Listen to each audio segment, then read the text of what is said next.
The courtroom didn't just freeze, it tightened the moment she laughed, a sharp, polished, money-soaked laugh, the kind that says, "Rules don't apply to me." Judge Judy lifted her eyes, slow and precise, the glare behind her glasses cutting sharper than any gavel. For a split second, the rich girl leaned back with a smirk, like she owned the courtroom, the case, even the judge. But 30 seconds later, that smirk would crumble into panic. Her confidence gone, her voice desperate, her attitude shattered. What caused the shift? What Judge Judy said next will leave you stunned. The smirk does not fade. It lingers on her lips like a signature she thinks the world has already accepted. The camera settles on her slowly, catching the gleam of her gold bracelets, the immaculate manicure, the effortless tilt of her chin. She does not just sit in the courtroom, she performs in it, as if the room were built to admire her. Judge Judy watches her without moving. Her posture is steady, almost still, as though she is waiting for the girl's arrogance to finish announcing itself. "Name," Judy says. Just that one word. Clipped, neutral, deliberate. The girl flips her hair back as though the movement itself is an introduction.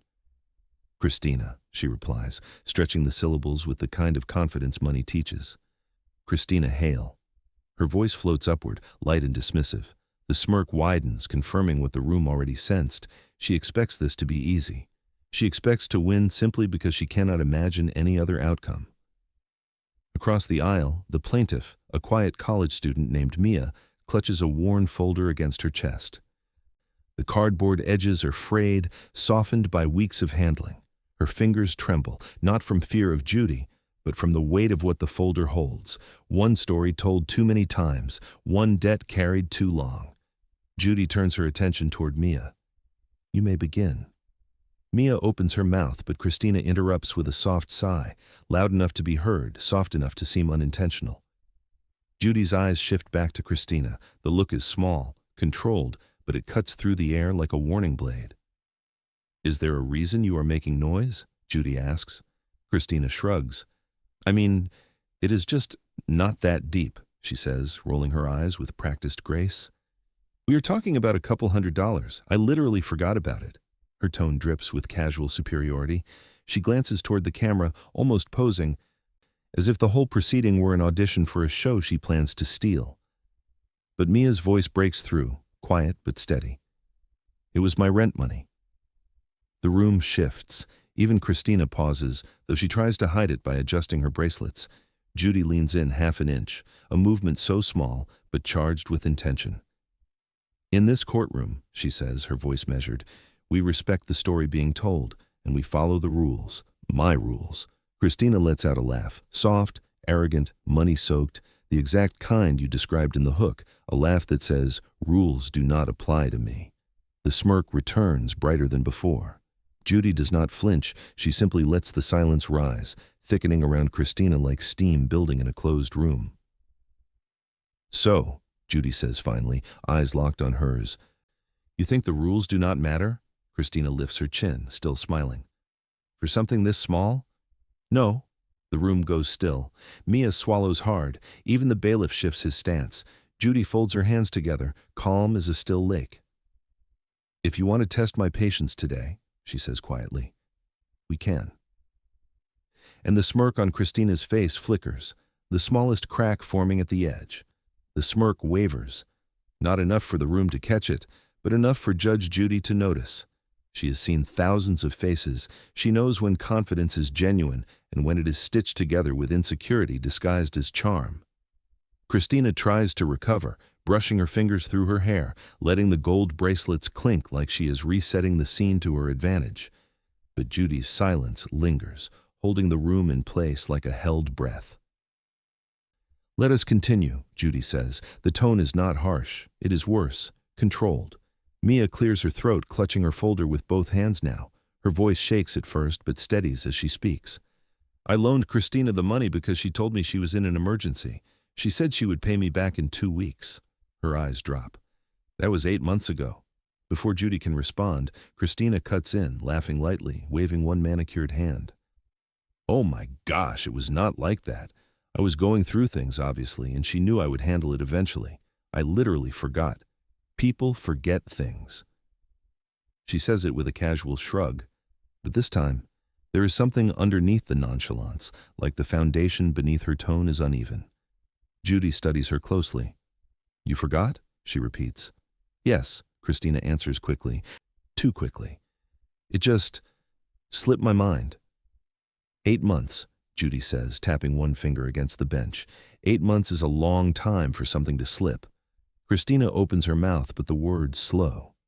"Well, I have been busy." The courtroom reacts with a soft murmur, one of disbelief, not sympathy. Even Christina's mother, seated in the second row, shifts uncomfortably. Judy gestures toward Mia. "Go on." Mia nods, pulling a few papers from her folder. The edges shake in her hands. "She said she needed the money for car repairs, but these—" She hands the papers to the bailiff, who walks them to the bench.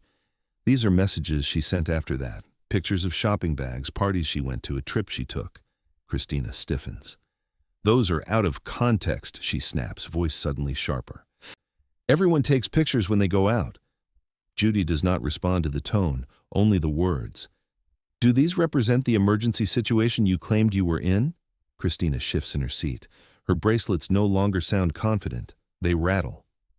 "I mean, priorities change," she says. Her smile tries to return, but the edges are forced, rigid. "I thought we were fine. I thought she was fine." Mia's voice cuts through the tension, soft but piercing. "I was not fine." A silence follows, heavy, honest. Christina's eyes dart away, not defiant, but evasive. And then Judy opens the folder Mia provided. She flips one page, then another. Her brow lowers just slightly, the smallest signal, but enough to change the temperature in the room. Christina swallows. For the first time, her confidence does not look effortless, it looks borrowed. And Judy, without looking up, says, "Ms. Hale, would you like to explain this?" The question hangs in the air like dust suspended in a sunbeam, quiet, unmoving, impossible to ignore. Christina blinks, her confidence thinning. Her lips part as if she has a response ready, but no sound comes out. The courtroom feels smaller now, as though the walls have leaned in closer to hear what she will say next.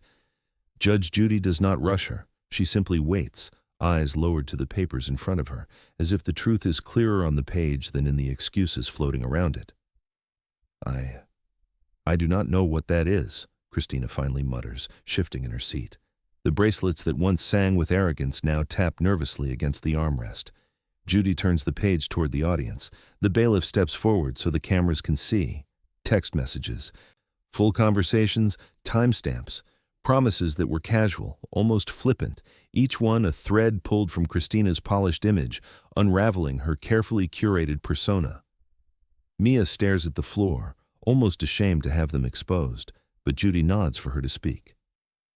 "These are the messages I saved," Mia says softly.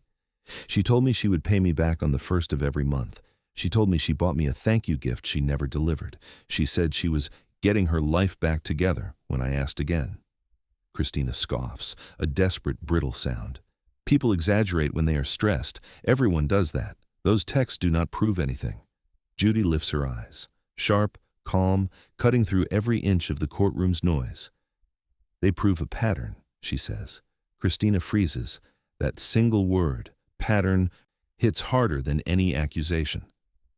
Judy continues reading. "You said, quote, 'Do not be dramatic. I will handle it. I always handle things.' And another, 'You act broke and it stresses me out.'" The audience murmurs again. A few heads shake. Someone exhales sharply. Christina's cheeks flush red. She opens her mouth, but Judy raises a hand, not aggressively, but like a surgeon asking for silence before the next incision. Mia clutches the folder tighter. Her voice lowers. "I asked her for the money because I was behind on rent. I was working 2 jobs. I could not afford groceries. She saw all of that. She laughed it off." The weight of those words settles over the room like dust after a collapse. Christina's jaw tightens. "I did not think it was that serious," she whispers, but nothing about her tone sounds sure anymore. I thought she would be fine." "Fine," Judy repeats, letting the word echo. "Ms. Hale, people who are fine do not ask for help. People who are fine do not borrow money they never intend to return." Christina flinches. And people who are fine, Judy adds, flipping to the next page, do not send messages like this. She turns the page slowly, deliberately, revealing something the cameras have not seen yet, a single screenshot, a joke Christina made about Mia, a joke that curdles the air. The smirk is gone, the silence is absolute, and when Judy lifts her eyes this time, there is no softness left, only truth sharpening its edge. The tension does not rise all at once, it thickens slowly, like water beginning to simmer before the first bubble breaks the surface. Judge Judy holds the screenshot between her fingers, not yet turning it fully toward the room. Her eyes remain fixed on Christina, studying her the way one studies a painting they finally understand. "Ms. Hale," she says, voice soft, almost gentle, "this message you sent, does it represent how you truly felt about the plaintiff?" Christina shifts in her seat, pulse visible at the base of her throat. It was a joke," she stammers. "Everyone jokes with their friends." Judy tilts her head. "A joke?" The word lands with no humor at all. She finally rotates the page, giving the cameras full view. The screenshot shows Christina's words, written in the comfortable bluntness of someone who thought her messages would never see daylight. "I'm not paying her back until she stops acting poor." It's embarrassing.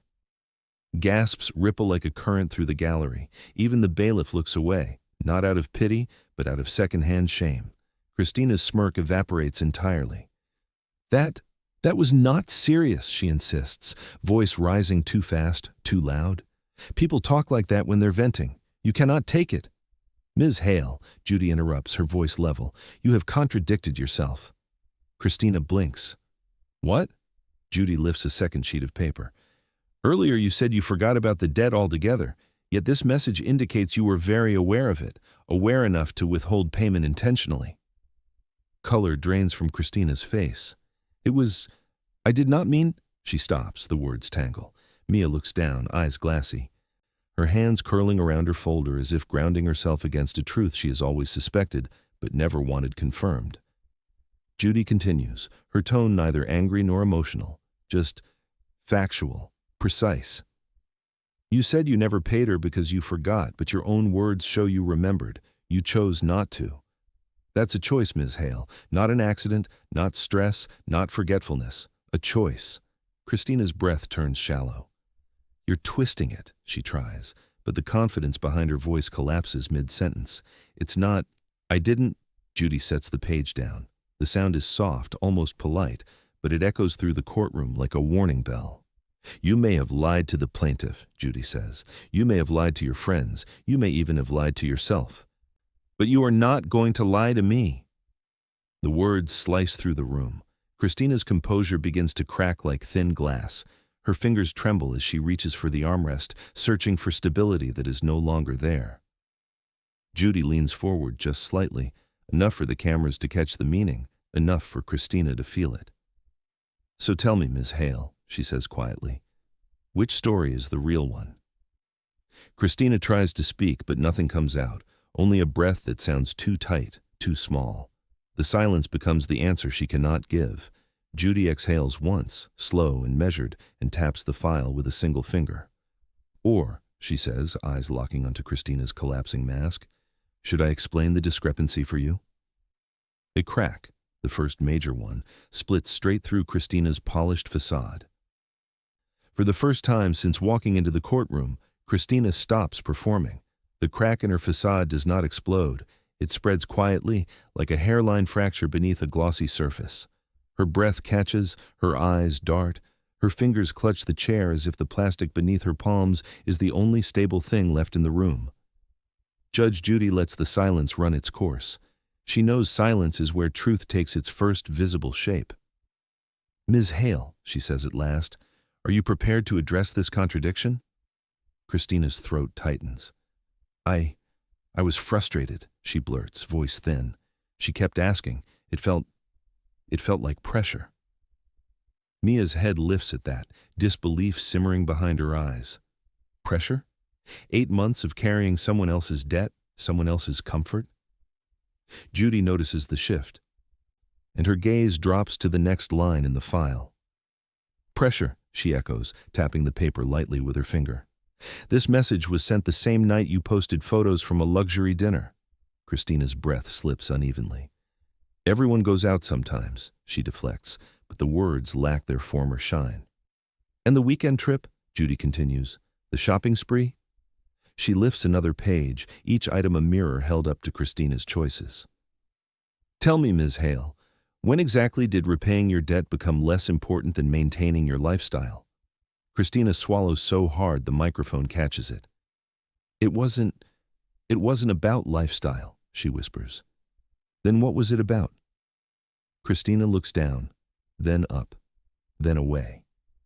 Her mind reaches for the arrogance she always relied on, but it slips through her grasp like a closing door.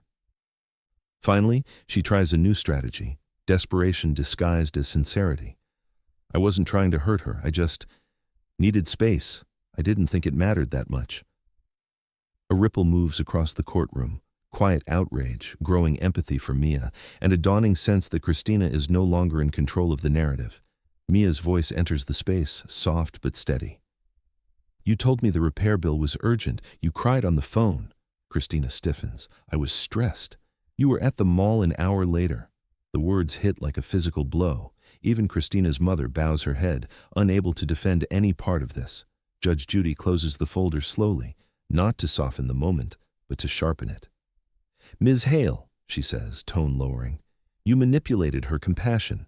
Christina's eyes widen. No, I didn't. You did, Judy replies. And you did it because you assumed her struggle was smaller than your comfort.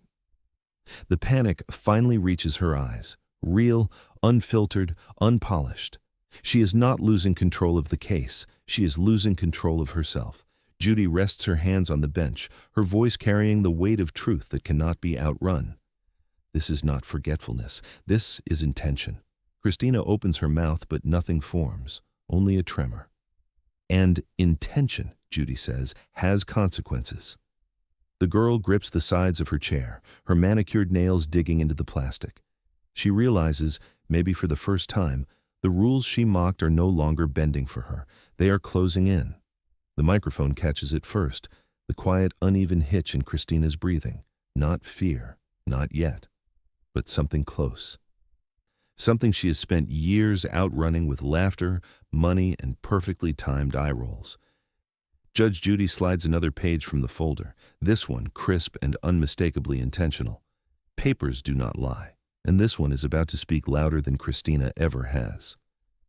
This, Judy says, lifting the page, is a series of messages you sent to a friend the week after you borrowed the money. Christina's shoulders stiffen, a tiny tremor rising beneath the surface. Those were jokes, she says too quickly, already defending a punch that has not yet landed. Judy does not react. She reads aloud. I'm not paying her back until she stops begging. It makes her look desperate. A collective breath is drawn across the courtroom, a single, stunned inhale that seems to pull the lights a shade dimmer. Christina's face loses color, then gains it back in blotches. She laughs once, soft, thin, breaking.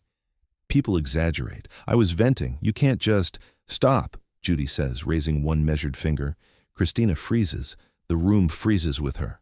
This is the problem with entitlement, Judy continues. You confuse cruelty with humor. You confuse responsibility with inconvenience. You confuse someone's survival with your entertainment.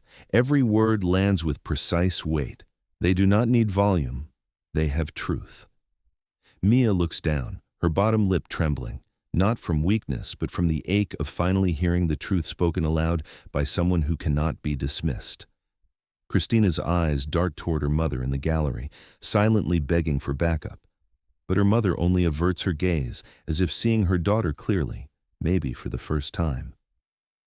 A bead of sweat gathers at Christina's temple. It trails downward, slow and deliberate, carving a clear line through her makeup. Judy notices. Everyone notices. Arrogance does not vanish in an explosion. It dissolves in small, humiliating drops. Judy sets the page down. You intentionally mocked the person who helped you. You manipulated her empathy, and you boasted about it. That's not... I didn't mean...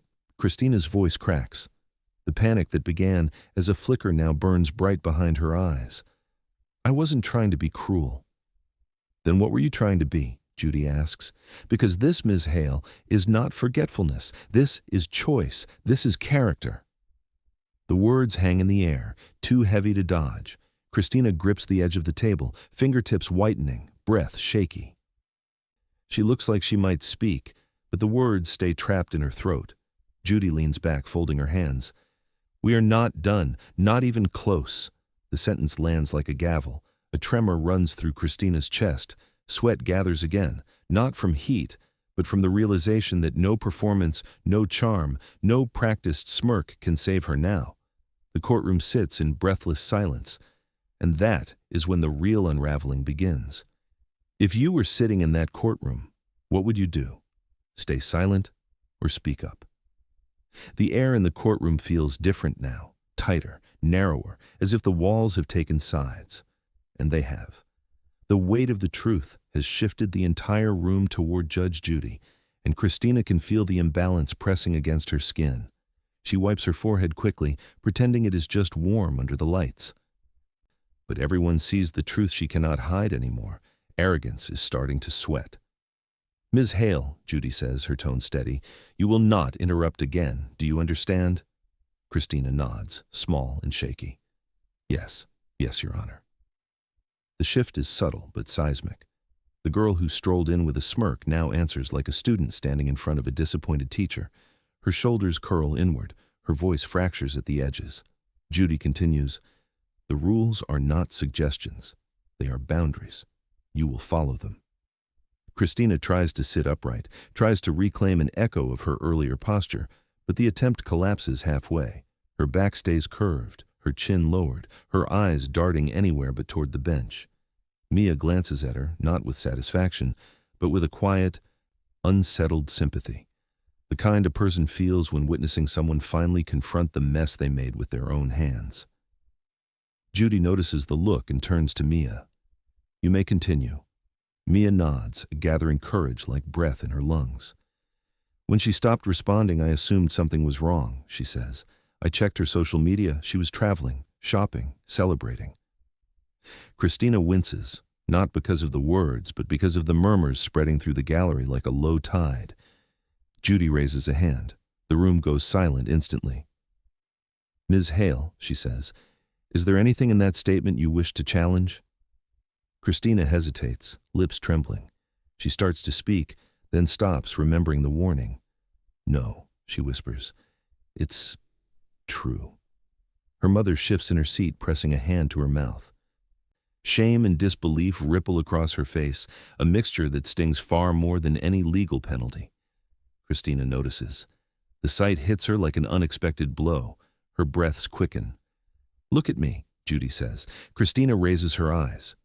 When you break rules in my courtroom, Judy says, her voice low and controlled, you reveal what kind of person you are outside of it. Rules are not walls meant to trap you. They are meant to guide you, and you have been climbing over them for years. The words land like stones, dropped into still water, each one sending a ripple across Christina's carefully built illusion. She grips the edge of her chair. Her manicured nails leave faint marks in the plastic. She swallows hard, blinking fast, too fast. Then, without warning, frustration bursts through her fear. This is ridiculous, she snaps, voice cracking in panic and pride. Everyone borrows money. Everyone forgets. Why am I being made into some villain? Gasps ignite through the room like sparks hitting dry leaves. Judy's expression does not flinch. She lifts one eyebrow, slow, precise, devastating. Because, Ms. Hale, she says, your behavior made you one. And in the echo of that sentence, the courtroom goes silent enough to hear Christina's breath falter. And that silence will not save her from what comes next. The last echo of Judge Judy's sentence hangs in the air like a dropped match, small, simple, and yet capable of burning down everything Christina worked to pretend she was. Her breath hitches again, but this time she cannot hide it. Panic pushes against her ribs. The courtroom watches her, not with cruelty, but with a kind of collective realization. The story has shifted. The air has shifted. And Christina, she feels it most of all. Judge Judy does not raise her voice. She does not lean back or forward. She simply exists with the kind of authority that bends the room around her. Ms. Hale, she says, your outburst only confirms what we have already seen. That respect is optional to you. But in this courtroom, respect is the floor you stand on. You have been trying to walk without it. Christina's muscles tense. She looks at her mother again, searching for rescue, but her mother sits frozen, eyes glistening with disappointment so heavy it seems to fold her posture inward. You do not understand, Christina whispers, voice cracking. I wasn't trying, but Judy lifts one hand and Christina's words evaporate. The judge reaches under the bench, retrieving another document. This one does not come from Mia's folder. This one is hers. The room stiffens. Even Christina seems to sense the danger in the movement, as if that sheet of paper holds a truth she's been hiding under layers of glitter and charm. Judy places the document on the bench, sliding it forward with meticulous calm. This, she says, is a financial report obtained through the show's standard pre-hearing procedure. Christina stiffens completely. Too much. Too fast. Judy sees it. The cameras see it. The room tastes it. You have presented yourself, Judy continues, as someone of means, someone who could repay this debt easily, someone who simply chose not to because the amount was insignificant to you. Christina's chest rises in a sharp inhale. I didn't say, but, Judy says, lifting the first page. Your bank records show overdraft notices, repeated ones. Your credit card is nearly maxed. The trip, the shopping, the dinner, all paid through borrowed money. A stunned hush sweeps across the room like a cold front. Christina's eyes widen, panic flooding in. That's not... I can explain. You can try, Judy says, but the numbers speak more plainly than you do. Christina's gaze ricochets between her mother, the audience, the judge, as though searching for a version of reality where this paper does not exist. But reality is already unfolding in front of her, and it is merciless. Mia's expression softens, not out of forgiveness but out of understanding. Christina was never wealthy. She was drowning while pretending to swim, and dragging others under to keep up the illusion. Judy's voice sharpens, not in anger, but in precision. You weren't withholding payment because you didn't care. You were withholding it because you couldn't pay it, and rather than admit that, you attacked someone who trusted you. Christina covers her mouth, a sob threatening to escape. You lied, Judy concludes, not about money, about yourself. The power flips. The courtroom feels it, Mia feels it, and Christina, trembling, exposed, feels it most of all. And Judy isn't done. The document she hasn't turned over yet. That is where the real twist waits.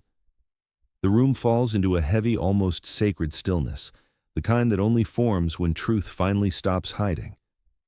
Christina's hands hover uselessly in her lap, fingers curled inward, as though she's afraid to touch anything in front of her. The lie she lived in for months now sits exposed on the bench, black ink against white paper. Undeniable. Judge Judy has not even read the second page yet. She has not needed to. Ms. Hale, Judy says, I want you to listen carefully. Everything you have said until this point has been an attempt to protect an image, not a fact. Christina's breathing quickens. I didn't try to hurt. This isn't about intent, Judy interrupts. This is about pattern. That word again. Pattern. It seems to strike Christina harder each time. Judy lifts the second page. This is a list of individuals, not one, not two, but 4, who submitted statements after learning this case was being heard. Christina's eyes widen, panic igniting in her pupils like a spark catching dry leaves. No, that's not. They're lying. They describe the same behavior, Judy continues, borrowing money, offering promises, then disappearing. Excuses, ignoring messages, mocking their concerns in private. The gallery reacts, a low wave of disbelief. Christina's mother covers her mouth with both hands, eyes filling with mortified tears. They're exaggerating, Christina pleads, voice cracking in wild desperation. They're just jealous. They're trying to make me look. You made yourself look, Judy says sharply, by doing the same thing to the plaintiff here. Mia's eyes lower, not with victory, but with the ache of confirmation. What happened to her was not a one-time mistake. It was a repeated wound Christina inflicted on others long before stepping into this courtroom. Christina shakes her head in tiny, frantic bursts. I didn't mean to. I didn't know you didn't think you would be held accountable, Judy says. That is the difference. Christina's breath catches, trembling in the microphone. The judge's gaze softens by a fraction, not with sympathy, but with clarity. Tell me something, Ms. Hale. When you looked in the mirror each morning, did you not see the trail of messes behind you? Or did the mirror only show you what you wanted to believe? Christina looks down at her trembling hands. For the first time, her silence isn't rebellion, it's recognition. Mia watches her, conflicted, sad, human. Judy continues, voice low and steady. Every lie you told made the next one easier. Every person you dismissed became another rung on the ladder you climbed to keep your image alive. But ladders built on people always collapse. A single tear escapes down Christina's cheek. She wipes it quickly, as if even now, she cannot bear witnesses to her breaking. Please, she whispers. Please, can I explain? Judy doesn't answer. Not yet. She lets the question settle in the room like dust on still air, because the next part will undo the final threads holding Christina's facade together. Do you think remorse should ever erase guilt, or does justice demand accountability no matter what? The courtroom sits in a tense, suspended quiet, the kind that clings to skin, that makes every breath sound louder than it should. Christina stands on the knife's edge of that silence, her plea still hanging in the air like a fragile thread. Please, can I explain? She repeats, softer now, as if the words themselves are losing their strength. Judge Judy gives a single, deliberate nod. Go ahead. Christina swallows. Her throat works visibly, her composure slipping like sand through clenched fingers. She opens her mouth, and what comes out is not confidence, not sarcasm, not the slick entitlement she carried into the room. It is fear. I know what it looks like, she begins, voice trembling. But I wasn't trying to scam anyone. I wasn't scheming. Her eyes flicker nervously, darting between the judge and the plaintiff. I was just behind. On everything. She clasps her hands together tightly, knuckles whitening, as if trying to physically hold herself in place. I didn't want people to know, she continues, that I couldn't afford things, that I wasn't. She cuts herself off, the last word catching behind her teeth. Mia watches her, her face softening with something like reluctant empathy. The girl who arrived dripping in mockery now sits before her, unraveling into a truth she never expected to witness. Judge Judy remains unmoved. You didn't want people to know what, Ms. Hale? Christina hesitates. Panic flares in her eyes, a wild animal cornered by its own lies. That I wasn't doing well, she whispers. That I wasn't one of them. Them, Judy echoes. Christina presses trembling fingers to her forehead, as if trying to hold in a pain she has outrun for too long. The people I hang out with, the parties, the trips, they think I have money. I never corrected them, and it just stayed that way. The gallery murmurs with a different tone now, not shock, but comprehension. The illusion she clung to was not built on wealth, it was built on fear. Christina's voice grows thinner, more fragile. I borrowed money because I didn't have any. I said I'd pay it back because I thought I'd figure it out. And when I couldn't, I panicked. I ignored messages. I pretended everything was fine, and then it wasn't. It just kept getting worse. Tears gather in her eyes, shaking like they're afraid to fall. My whole life, she says quietly, I've been terrified of looking small, terrified of being ordinary. Everyone around me has more. I wanted to belong, so I pretended. Her voice breaks on the last word. Mia's breath catches, not out of anger, but out of understanding she did not ask for. Judy leans forward slightly, the first sign of movement she's shown in minutes. Ms. Hale, none of that excuses what you did, but it explains why your story has more holes than a fishing net. You weren't protecting your friends. You were protecting an image, Christina nods through tears. I know. I'm sorry. But the apology doesn't land cleanly. It lands like a stone dropped into deep water, heavy, sinking, unresolved. Judy's eyes narrow slightly. You are still not telling the full truth, Not all of it. The words strike Christina harder than any accusation so far, and the breaking point, the real one, begins to form in her eyes. The words, "You are still not telling the full truth," land with a force Christina isn't prepared for. Her breath falters. The thin layer of composure she managed to rebuild in Section 10 cracks again. But this time, the break is deeper, jagged, exposing something raw beneath the surface. Judge Judy does not speak further. She simply waits. Silence is the pressure, truth is the oxygen, and Christina is suffocating. Mia watches her, wide-eyed, torn between frustration and concern. The gallery leans forward collectively, sensing something larger, something older than unpaid money or cruel messages. Christina's fingers grip her own wrist, squeezing hard as though grounding herself in pain. Her gaze darts to her mother, a silent plea for help, guidance, anything. Her mother stands slowly. It's the kind of movement that drains sound from the room. A hesitant rise, knees trembling, eyes reflecting years of something unspoken. "Your Honor," the mother says softly, voice barely above a whisper. "May I say something?" Christina's head whips toward her. "Mom, don't," she begs under her breath. Judy nods.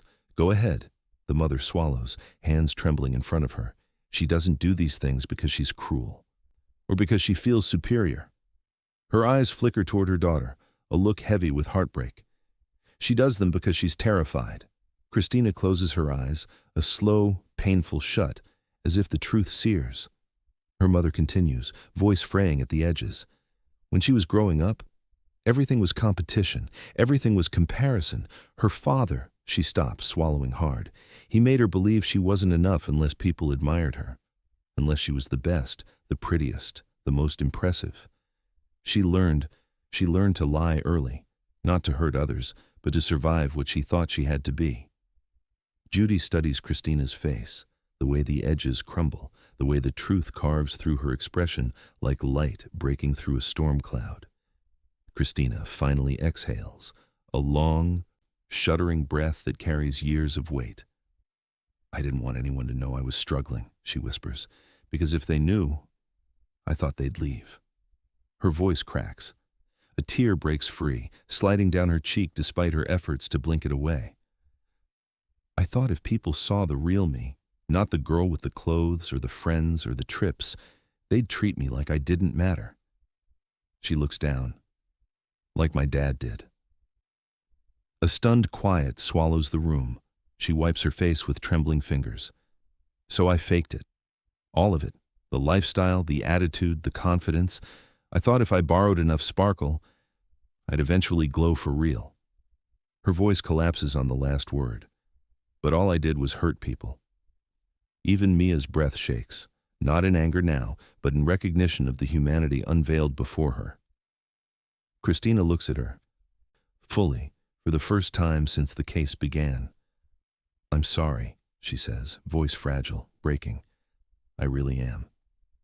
Judy closes the folder gently, not as a dismissal, but as acknowledgement. The core truth has surfaced, and it changes everything.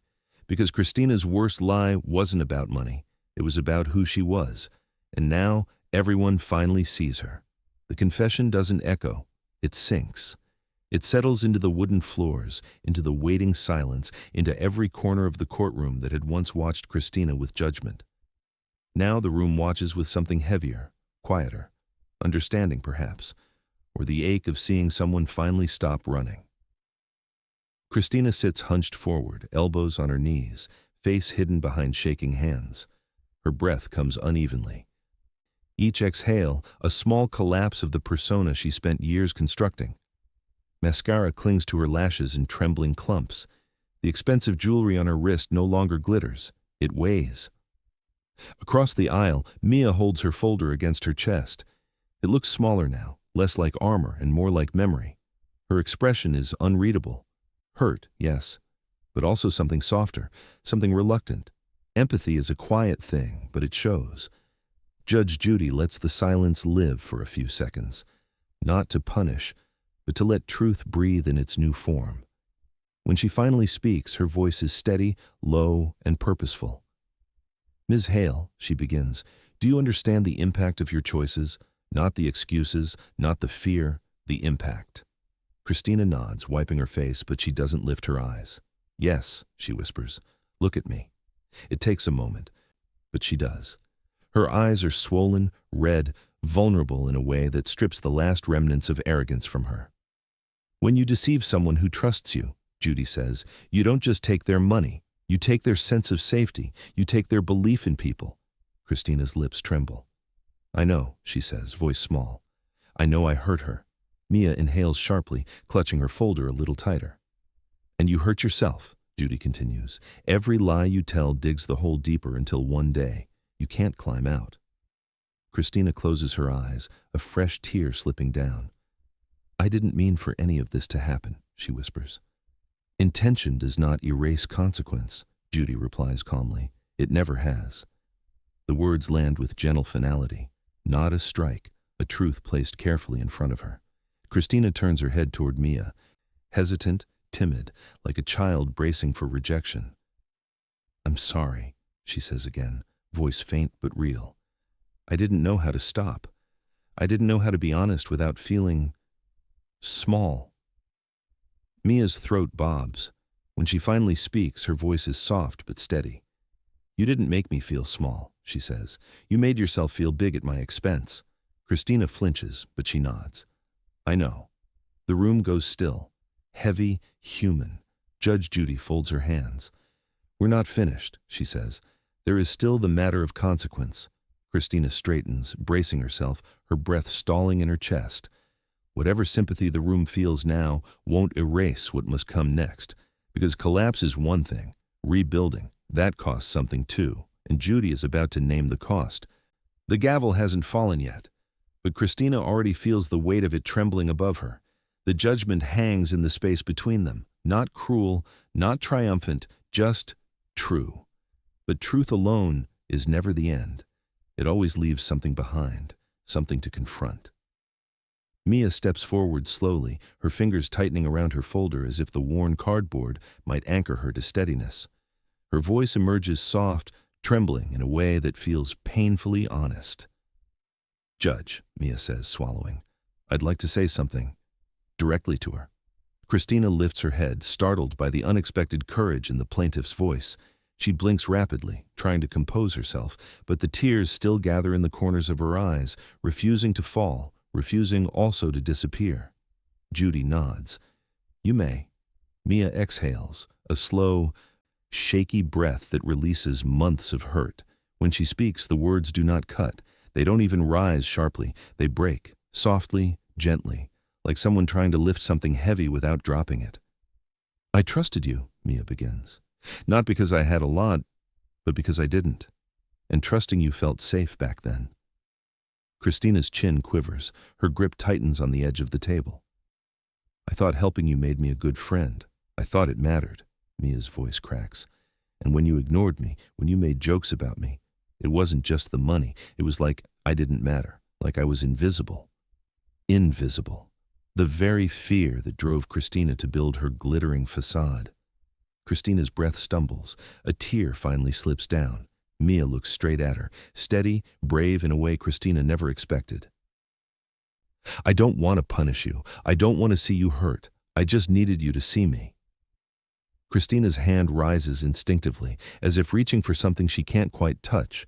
Forgiveness, maybe, or the version of herself she wishes she had protected.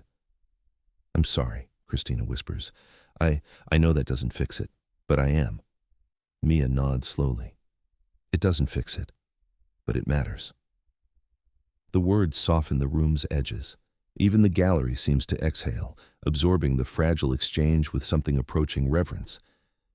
Judge Judy folds her hands, her expression shifting, not to sympathy, but to the solemn understanding of what these moments cost both people. Forgiveness, Judy says, is a choice, not an obligation. Mia nods again. I know. Christina lets out a breath that is part relief, part ache. I don't expect forgiveness, she admits. I only want a chance to do better. Her voice trembles enough that her mother presses a hand to her own heart in the gallery, a silent acknowledgement of a daughter cracked open, but finally honest. Mia lowers her eyes, letting the weight settle. I hope you do, she murmurs. For your sake, not mine. A long silence follows, the quiet kind, where healing starts in tiny, almost invisible ways. Judge Judy lifts the gavel but doesn't strike. Not yet. This courtroom, she says softly, is where truth happens. But forgiveness, that happens after you walk out the door.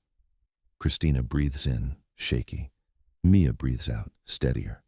The delicate balance between them holds for one final beat, and then Judy raises the gavel to deliver the verdict that will seal everything. Before you hear the final verdict, ask yourself, can people truly change, or do they just become better at hiding who they are? The gavel hovers in Judge Judy's hand, not yet striking, not yet sealing the moment. The courtroom waits, breath held in a collective pause. The air doesn't buzz with tension now. It hums with something quieter, steadier, something like truth settling into its rightful place. Christina sits upright, shoulders trembling, mascara smudged under swollen eyes. No jewelry glitters anymore. No smirk survives. She looks smaller, not in a defeated way, but in the way someone does when they've finally shed the armor that never fit. Mia stands beside her, holding the worn folder not as a shield anymore, but simply as a reminder of the journey that brought her here. Her expression is calm, grounded, softened by the emotional storm they both survived. Judge Judy lowers her gaze to the papers one final time, then back to the two young women before her. This court, she begins, voice firm but measured, finds in favor of the plaintiff. Christina flinches but doesn't protest. She nods, accepting the judgment with a steadiness she didn't have before. You will repay the full amount owed, Judy continues, and due to the documented pattern of deception, you will pay additional damages. This decision is final. The words should feel heavy, crushing, but in the stillness of the moment, they feel like something else entirely. They feel like an ending Christine needed. They feel like a beginning Mia deserves. Christina wipes tears from her chin. I understand, she whispers, and for the first time, it sounds like she truly means it. Judy regards her for a long moment, not unkindly, but with the seasoned clarity of someone who has watched thousands of people meet the consequence of their own choices. Ms. Hale, she says, voice softening slightly, you have spent a long time trying to be noticed for the wrong things. A beat. The world doesn't need your perfection, it needs your honesty. Christina looks up, eyes trembling. Something in her shifts, small but real. Judy turns to Mia. You showed remarkable restraint and dignity. I hope today gives you closure, not bitterness. Mia nods gently. It does, she says. Thank you. The judge leans back, her expression settling into a final steady calm. Let this be a lesson to both of you. Integrity is not what you show the world. It's what you stand on when everything else falls away. Silence blankets the courtroom, not the tense kind from earlier, but the kind where people absorb a truth that lingers long after the gavel drops. Judy lifts the gavel. Judgment for the plaintiff, she says.